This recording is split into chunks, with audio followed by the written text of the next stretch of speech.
It's an epidemic. One of the most brutal, savage attacks that we've ever seen. And no one is immune. I just started crying. For victims, the fear is real, and the consequences dire. Titi, my dad shot me. I said, shot you? A community saying no more. It's time to stop. It's time for a change. It's close to our heart. Lighting the way to help victims, batterers, and their families put an end to domestic violence before it's too late. Please don't make me call the police, which I should have went on and did. You know what I'm saying? My friend would be here with me now. Good evening, and thank you for joining us. I'm Sherri Jackson. We are going to have a necessary conversation tonight. What's being done to stop the tragic outcomes of domestic violence on moms and dads and the ripple effect on their children in our community? Live in our studio, a lesson from the people working on the front lines, educating us on what we need to know to stop domestic violence before it starts, helping us spot the signs of an abuser or victim, showing us what resources are there to help victims get out or stay safely, and intervene with aggressors to change the behavior or lock them up. You'll get a chance to join the conversation with our community stakeholders in a live streaming event on Facebook Live right now at Facebook/WIAT42.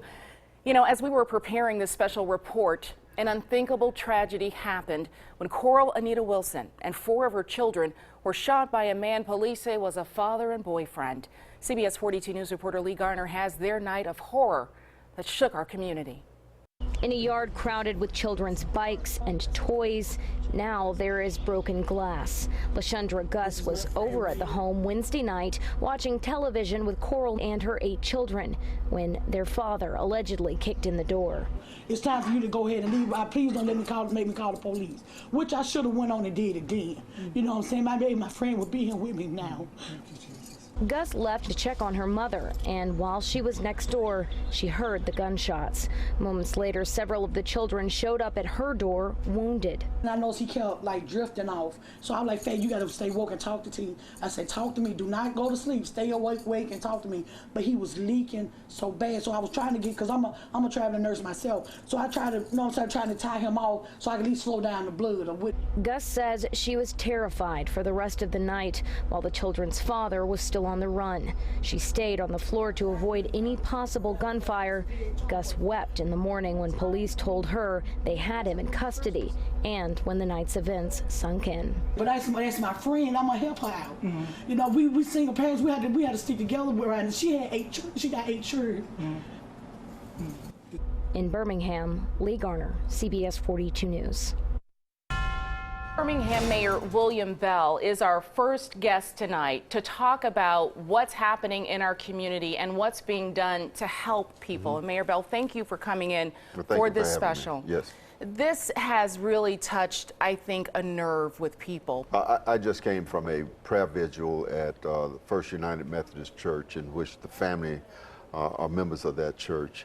And you know, the pastor put it very succinctly that when he first heard it, he didn't realize that he knew the family. And you said, oh my goodness, there's someone who's been murdered. But once you put a face and a name and you understand the impact that it has, not only on that family, but those who love that family and are part of that family's life, it extends to deeply in your heart. What are we missing as a community? Because we see things that seem to escalate to a point that when you look at it in hindsight, it's like you can see it build on the paperwork. Exactly. And it's where can the intervention happen for the victims? Well, in hindsight, it becomes very clear that there were points along the way that someone should have said something. But as you go through that process, many people say, oh, well, you know, maybe they a little rough language or a little of this, a little of that. And but those little moments add up to big moments, and sometimes they reach a boiling point or a breaking point where when it happens, people say, well, we should have said something a long time ago. What would you say to someone who's sitting out there right now who knows of someone who's in that situation or is in that situation themselves? I would tell them to speak up and speak out, not only to speak to the potential victim of domestic violence, but we have a domestic violence counselor within our police department. If you have doubts, call our police department, give us the information, and let us go in and send someone in a non-threatening manner, but to just go and ask the victim a few questions to see if there's time for us to have some type of intervention. Mayor Bell, thank you. We're going to go to a break right now and show you a phone number that you can call to get more information, or if you are in a crisis situation right now, you can call that number. It's a 24-hour hotline.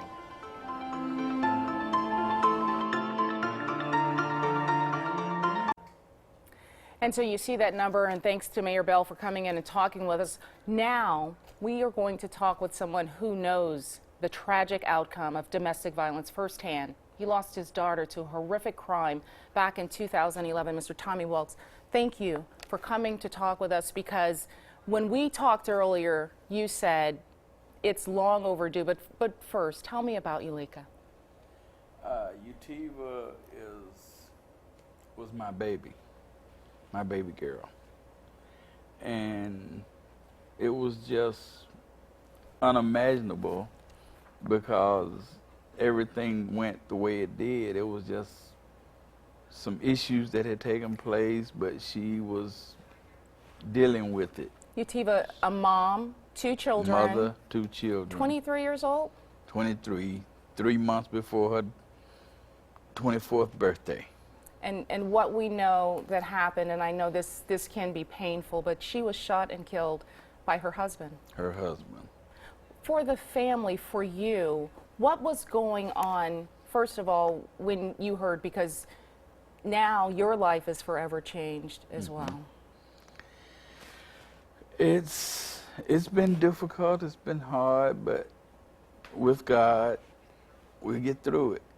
When you heard about getting the opportunity to come and talk to our community about domestic violence and putting an end to it and stopping it, I want to give you this moment to say what it is you want our community to know. We need to know that regardless of what's going on, it has to stop. And people that are in a situation, even though they think that maybe they can handle it or they can take care of it themselves, they need to understand that if someone gets to the level that they put their hands on you one time or they curse you one time, it'll continue and it'll escalate. And anytime someone starts to separate you from family, isolate you from friends, then it's a cause for concern. And also for the family, when they see these things happening to someone that they care about or someone that they know, they should sort of pay attention and realize what's going on as well.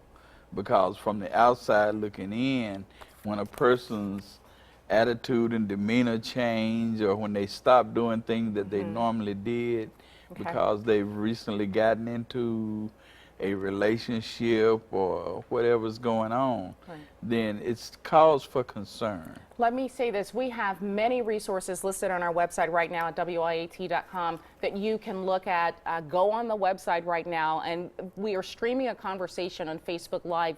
If you have questions, we'll get them answered by our expert panel, Dr. Josh Claypo, Sonny Slaughter. If you know someone who needs help to escape domestic violence, that phone number again, 800-799-7233, a 24-hour hotline. Mr. Wilkes, thank you for coming in, sharing the story, sharing the message that people can survive domestic violence, but the community has to step in. They have to step in. Thank you so much for having me.